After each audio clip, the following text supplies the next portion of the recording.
Follow along with 4 of the Bigfoot outlaws as they advance into uncharted territory deep in the bush and find possible evidence of the elusive Bigfoot.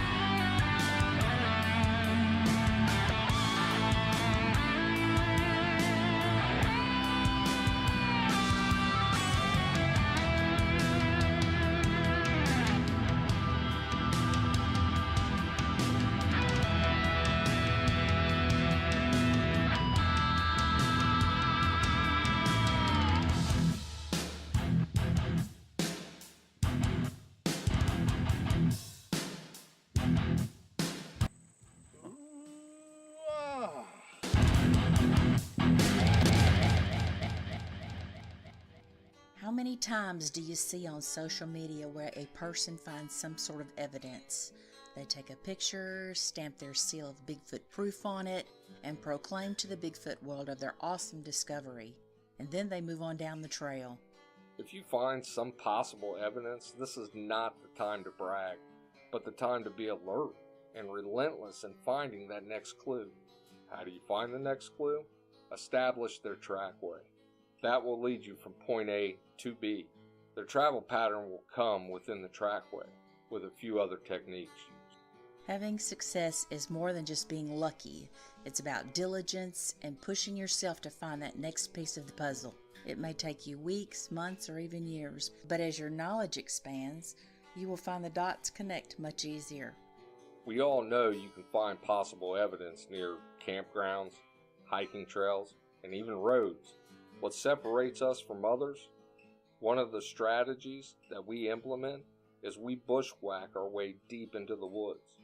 We set up primitive camp that puts us in a vulnerable position to hopefully encounter activity.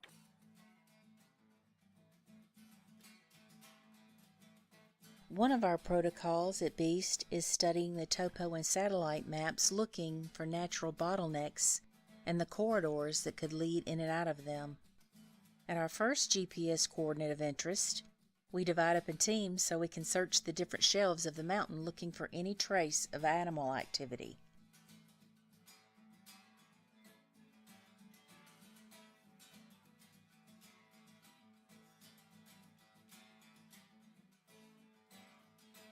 Mark and Larry found a possible bow. Eric and Kane circled back on them from being further ahead. After a short discussion between Kane and Eric, they decided to split. Kane taking Larry and dropping down, and Eric would head up. Halfway up, Eric asked Mark for Larry and Kane's location, so he can line everyone up. Eric had found an impression measuring 13 to 14 inches in length, with a large break in front of it. No, I just wanted to get back to that kill box. It's got to go somewhere. It's got to go up or down, so there's got to be a trackway in there somewhere. So if we can pick up on that trackway, either down and up or up, either way, they got to leave some sort of sign leaving that. As Larry and Kane scoured the creek side, Eric crossed over and climbed up to the first plateau of the second ridge. At that time, Kane found an impression in the sand. He said it looked to be the heel of a foot. Trying to see if it's a tread or not.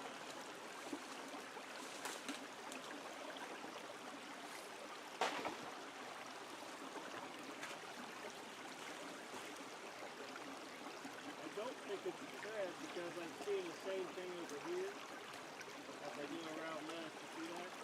It's even got the ball of the foot. See that one?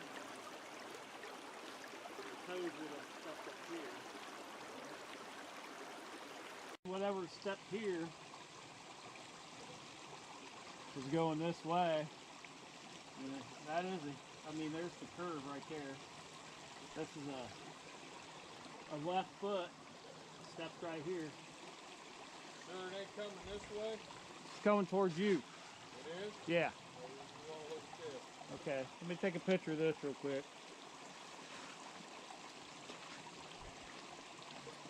I'm wondering how hard that sand is too. It's hard. Yeah. Because it's froze. Yeah, yeah. I would put this within 12 hours easily. Or you wouldn't see that anymore. You got the tape on you, Kane? I got it on this stick.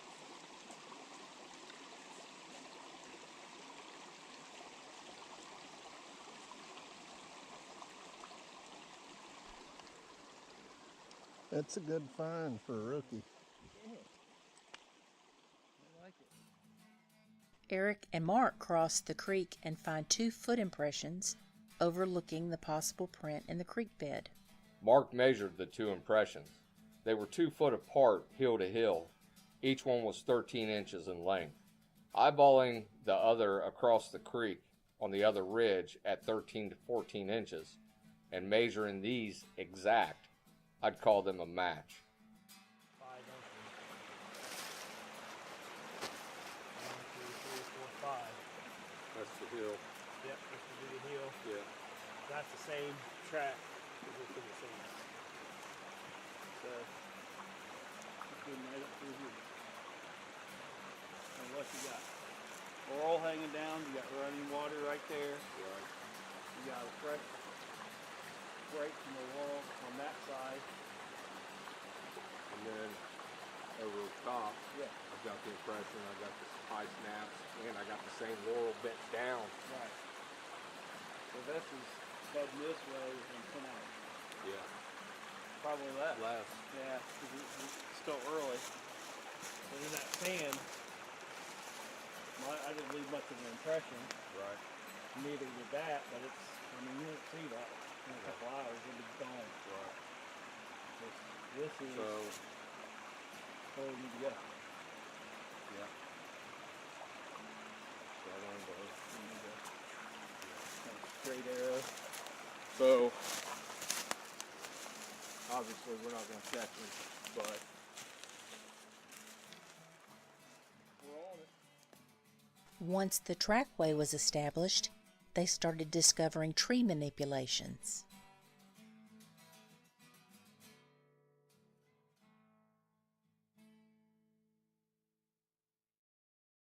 Up high, broke low, but up high across this. So it means that they have to come from here, come around this tree, go up and over top of the sapling and down. To me, that's manipulation. That's not Mother Nature.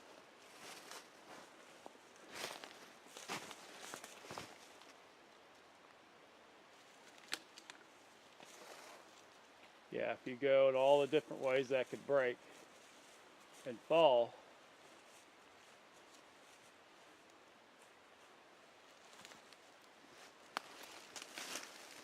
It's either going to fall this way, because that tree's blocking it.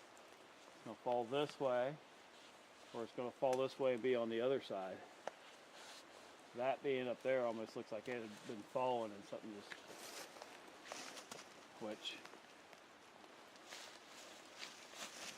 looks suspicious.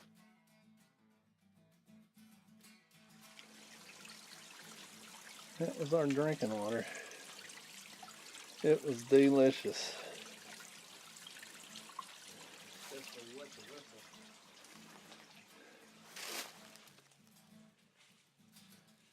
They're following a trackway of some sort. They're serious about it.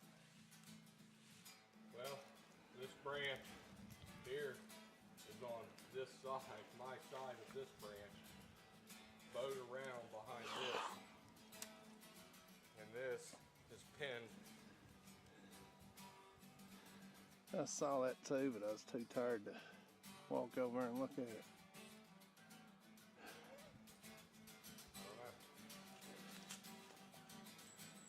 Plus, this tree is in front of this. Right. it would have been pushed behind the other tree. Up high. And this was being bent over. We would have had to force this one up there and then pull it down to this elevation.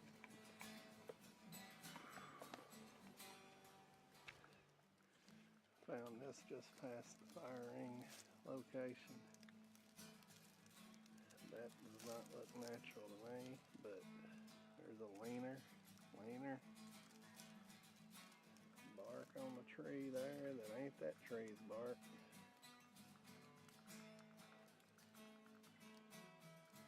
Just peculiar.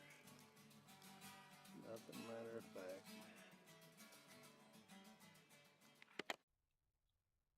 Well, on the camping trip, some audio was recorded late one night to capture a multitude of knocks. From the time span of about 11:30 p.m. until about 3:30 a.m., there is between 25 and 30 knocks recorded. We're going to look at 2 of them. We don't have time to listen to all of them, but they're all pretty much the same. A lot of single knocks, be a knock, about 20 minutes later another knock, and so forth. A couple of times there was a knock, about 20 seconds later another knock, about 20 seconds later another knock. But not the usual 2, 3, 4 in rapid succession, like you think they're communicating with a farther off Bigfoot, where you might expect to hear a response somewhere else. These knocks never deviated from the spot they were made. And that's a pretty short amount of time to have that many knocks naturally occurring. We quickly ruled out several other scenarios. So we're going to play 2 of them. I'm going to loop them. And so you get an idea of what we're talking about.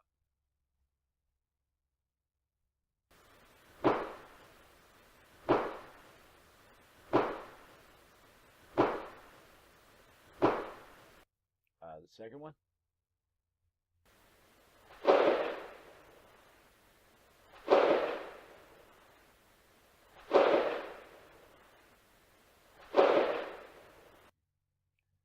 Well, these are very loud and powerful knocks.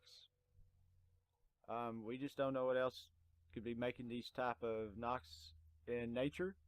And if you have a different opinion on what this could be, please post it to our Beast Bigfoot page on Facebook. You know, a lot of people plan vacations.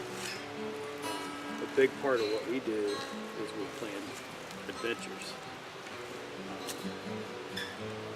Leading up to this week, I mean, you have to plan for this. You have to have it right here. We had freezing temperatures last night. I mean, there's an element that you could die. You really could die out here if you don't pack the right gear. Something happens. And I think that's part of the adventure aspect that draws all of us in, is that we love an adventure. You know, we love bushcraft, we love survival, we love hiking, and all that's wrapped into this with that element of danger that, you know, we will leave here this weekend with a story, you know, just of what we went through. And you don't get that just from a vacation. You know, we have a story that, you know, we survived sub-temperatures last night. You know, we froze, but we made it. You know, we're stronger for it in a lot of regards, and we learn every time we come out, like, oh, this gear sucked. And building on that, it's an adventure. It's a way of life for a lot of us seeking that. You know, it's always on to the next. Every time we see a hill or a mountain, we want to know what's up on top of that mountain. And then when we get to the top of that mountain, we want to see what's on the other mountain. And that's what drives us to do this.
This has been a Sawdust production.